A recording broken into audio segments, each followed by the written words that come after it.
नमस्कार, मेरा नाम नीतीश है और आप देख रहे हैं breaking news with Nitish. Lemon चुस्की के बैनर के तले हार्डकोर न्यूज का एक ऐसा शो जिसमें हम आपको strategic affairs, defence, internal security और इन्वेस्टिगेशन से जुड़ी तमाम एक्सक्लूसिव खबरें दिखाते हैं। जी हां, ऐसी खबरें जो आपको ना तो किसी टीवी चैनल पर नजर आएंगी और ना ही किसी वेब पोर्टल पर ही। तो आज हम जो आपको खबर दिखाने वाले हैं उस पर फिलहाल पूरी दुनिया की नजरें टिकी हुई हैं।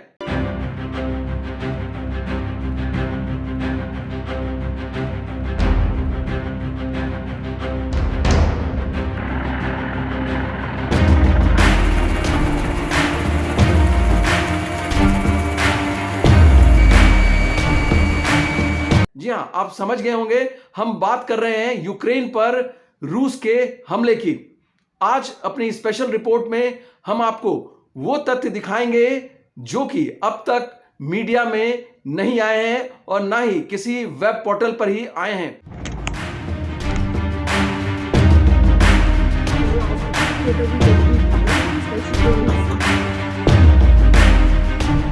24 फरवरी को जब यूक्रेन पर रूस का हमला हुआ, उसके बाद से कई खबरें मीडिया में आईं, कई वेब पोर्टल्स ने कई स्टोरियां दिखाई, लेकिन कुछ ऐसे तथ्य थे जो कि आज हम आपको दिखाएंगे और बिल्कुल एक्सक्लूसिवली आपको हम अपने इसी प्लेटफॉर्म पर दिखाएंगे।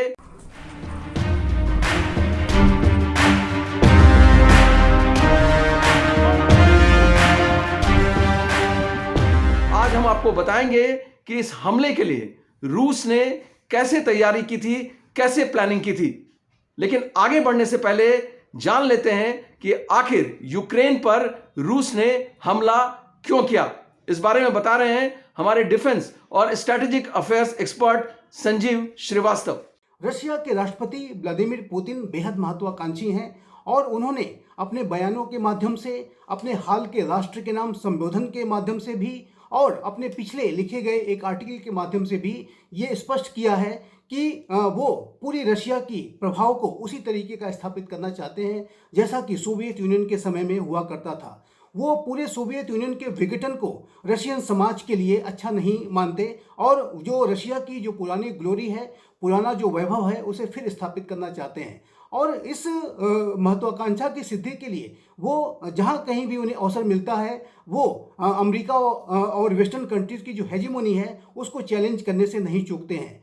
वर्तमान समय में जब America Iraq, Syria, Libya, Afghanistan के थिएटर से निकल करके इंडो पैसिफिक रीजन में चाइना के चैलेंज पर ज़्यादा फोकस्ड होने जा रहा था, तो इस अवसर का लाभ उठाते हुए रशिया के महत्वाकांक्षी राष्ट्रपति व्लादिमीर पुतिन ने यूरोपियन थिएटर में अमेरिका और नेटो की हेजीमोनी को चैलेंज करने के लिए यूक्रेन के संकट को जन्म दिया है। रशिया के द्वारा, उनके राष्ट्रपति के द्वारा जरूर इस बात की दलील दी जाती है कि नेटो के एक्सपेंशन से रशिया की सुरक्षा को खतरा पैदा हो गया था, इस वजह से रशिया ऐसी कार्रवाई कर रहा है। तो ये थे हमारे डिफेंस और strategic affairs expert Sanjeev Srivastava. आइए अब आपको बताते हैं कि आखिर रूस ने किस तरह से यूक्रेन पर हमले की तैयारी की थी। 24 फरवरी को तड़के यूक्रेन के टाइम के मुताबिक सुबह 5:40 पर नॉर्थ, साउथ और ईस्ट की तरफ से रूस ने यूक्रेन पर हमला किया। यह हमला एयर, लैंड और सी के जरिए यूक्रेन के अलग अलग सिटीज पर किया गया, खासतौर से यूक्रेन की राजधानी कीव पर।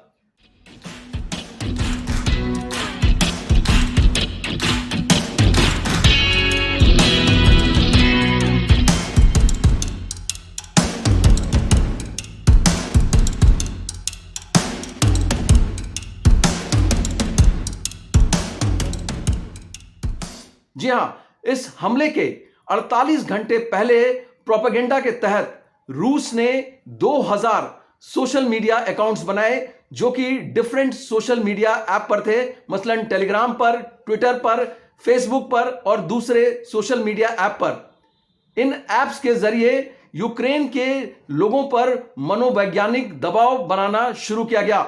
उनसे कहा गया कि रूस अगर यूक्रेन पर हमला करता है तो उसके गंभीर परिणाम होंगे।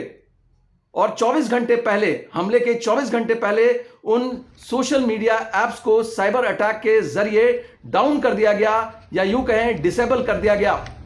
जब 24 फरवरी की सुबह 5:40 पर रूस ने यूक्रेन पर हमला किया। यूक्रेन के लोगों को यूक्रेन पर रूस के हमले की जानकारी यूक्रेन टीवी के जरिए मिली।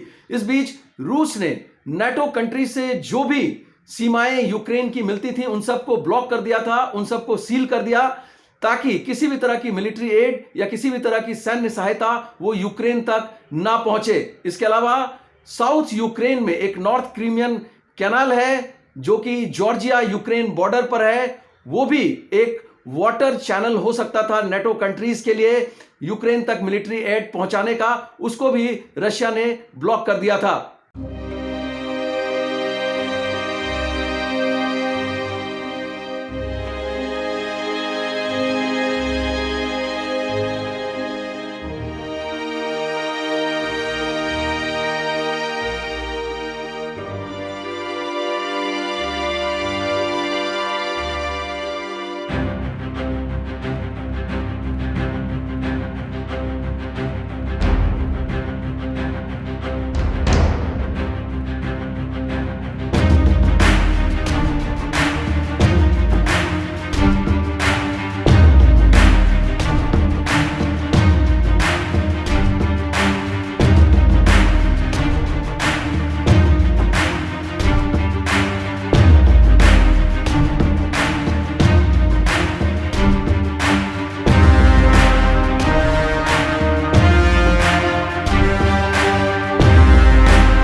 आइए इस बारे में और जानकारी लेते हैं हमारे स्ट्रैटेजिक और डिफेंस एक्सपर्ट संजीव श्रीवास्तव से।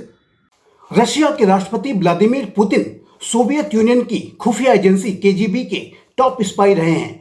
राष्ट्रपति व्लादिमीर पुतिन के व्यक्तित्व में उनके द्वारा लिए जाने वाले निर्णयों में उनके स्पाई होने का जो उनका अनुभव रहा है उसकी झलक स्पष्ट रूप से देखी जा सकती है। राष्ट्रपति व्लादिमीर पुतिन अनप्रिडिक्टेबल हैं। वो आगे कौन सी रणनीति अपनाएंगे, किस तरीके का निर्णय लेंगे, उसके बारे में स्पष्ट रूप से कुछ भी नहीं कहा जा सकता।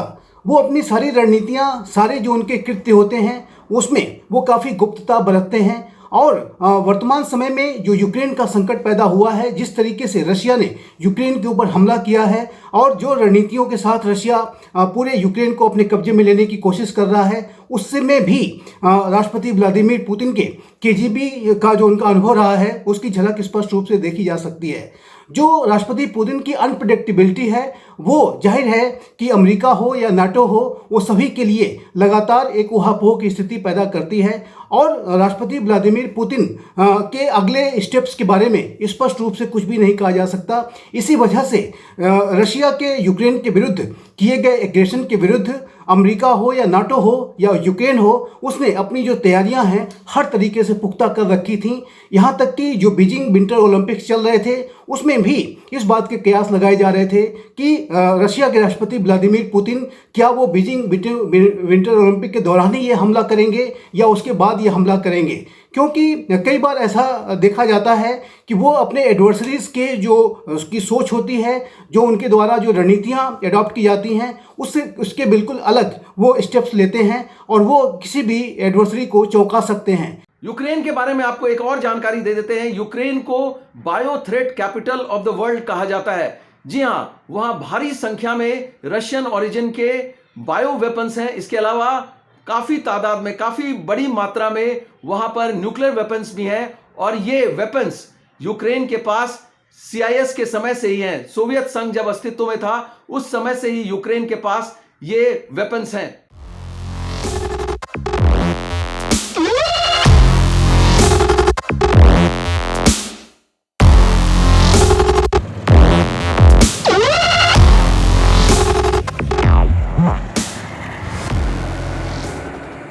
आइए अब आपको बताते हैं कि यूक्रेन पर हमले के लिए रूस कैसे सालों से तैयारी कर रहा था। जिस तरह से यूक्रेन की राजधानी कीव में ऑपरेशन को अंजाम दिया गया, उसके पीछे की कहानी बेहद दिलचस्प है। ऑपरेशन के लिए सालों से यूक्रेन की राजधानी कीव में ह्यूमन इंटेलिजेंस का जाल बिछाया जा रहा था। इसके लिए 20,000 घर आइडेंटिफाई किए गए थे, चिन्हित किए गए थे और उन घरों की रूफटॉप पर आइडेंटिफिकेशन के लिए स्पेशल स्टिकर्स लगाए गए थे। जी हां, इन घरों में यूक्रेनियन ओरिजिन के केजीबी के एजेंट रह रहे थे, जो यूक्रेन में होने वाली पल पल की डेवलपमेंट्स की जानकारी रशियन इंटेलिजेंस एजेंसी तक पहुंचा रहे थे और उन्हीं की जानकारी की बेसिस पर रशियन आर्मी ऑपरेशन के लिए तैयारी कर रही थी।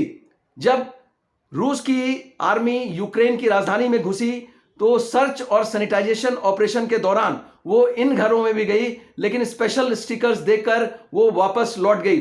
अंदाजा लगाना मुश्किल नहीं कि ये 20,000 लोग किस तरह से रशिया की प्लानिंग में कारगर साबित हुए होंगे और कैसे इन्हीं लोगों की सूचना की बिना पर रशिया ने अपना मिलिट्री प्लान तैयार किया होगा और ऑपरेशन को अंजाम दिया होगा। इस बात पर से पर्दा तब उठा जब यूक्रेन की पुलिस एक घर में पूछताछ के लिए गई और वहां पर स्पेशल स्टिकर देखा।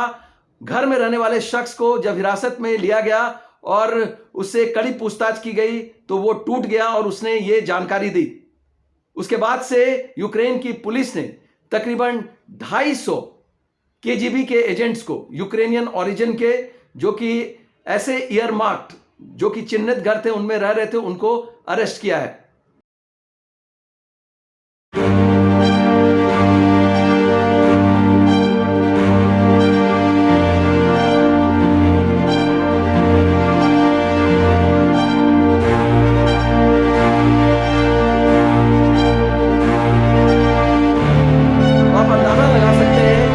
किस तरह से ये लोग रशिया के ऑपरेशन में कारगर साबित हुए होंगे और किस तरह से इन 20,000 लोगों ने रूस को उनके ऑपरेशन में मदद पहुंचाई होगी। तो यही थी हमारी आज की स्पेशल रिपोर्ट। अगर आपको ये खबर पसंद आई हो तो काइंडली हमें लाइक करें, शेयर करें और सब्सक्राइब करें। अगली बार एक ऐसी ही दिलचस्प खबर के साथ हम आपके सामने फिर से मुखातिब होंगे। तब तक के लिए नमस्कार।